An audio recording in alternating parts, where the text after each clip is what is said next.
রাজধানীর যাত্রাবাড়িতে নিজ বাসায় অবসরপ্রাপ্ত ব্যাংক কর্মকর্তা ও তার স্ত্রীকে গলা কেটে হত্যা করেছে দুর্বৃত্তরা। এই ঘটনায় এখনও কাউকে গ্রেফতার করতে পারেনি পুলিশ। এটিকে পরিকল্পিত হত্যাকাণ্ড বলে ধারণা করছে আইনশৃঙ্খলা বাহিনী।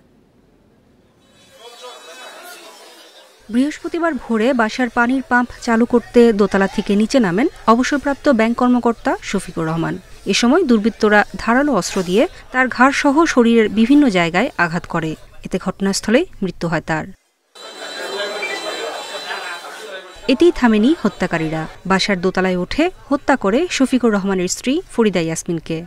স্পেসিফিক আমি এখনো কাউকে সন্দেহ করতে পারছি না, কারণ আমার আম্মার সাথে ব্যক্তিগত কন্দল আমি এ পর্যন্ত দেখিনি। এলাকাবাসী যারা ছিলেন তাদের সাথে আমি দেখিনি। পুলিশ জানায়, চারতলা বাড়িটির বেষ্টনী থাকলেও তার উপর দিয়ে সহজেই ঢোকা যায় ভেতরে। আর হত্যার ধরন ও আলামত দেখে একে পরিকল্পিত হত্যাকাণ্ড বলেই মনে করছেন তারা। প্রতিদিন ভোর 4টা, 4:30টার দিকে নিচে নামান পানি ছাড়ার জন্য।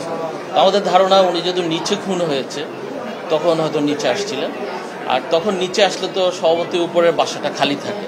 মৃত্যুর যেই মডাস অপারেন্ডি প্লাস বাসা থেকে জিনিসপত্র হারানোর যেই লক্ষণ, এই সকল কিছু মিলিয়ে আমরা এখনো ধারণা করতেছি কোনো একটা পরিকল্পিতভাবে হত্যাকাণ্ড ঘটিয়েছে, শুধুমাত্র চুরি কিংবা ডাকাতির জন্য ঘটায় নাই বলে ধারণা করতেছি। সন্ত্রাসীরা যেভাবে হত্যাকাণ্ড ঘটিয়েছে এটা নিঃসন্দেহে নৃশংস।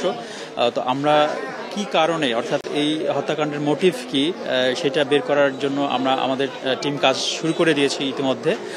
আমরা তদন্তের মাধ্যমে জানতে পারবো যে আসলে কি কারণে, কি উদ্দেশ্যে এবং কি প্রক্রিয়ায় এই হত্যাকাণ্ডটি সংঘটিত করা হয়েছে।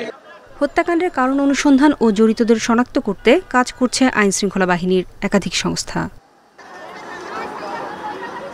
নূরে জান্নাত, ইন্ডিপেন্ডেন্ট নিউজ, ঢাকা।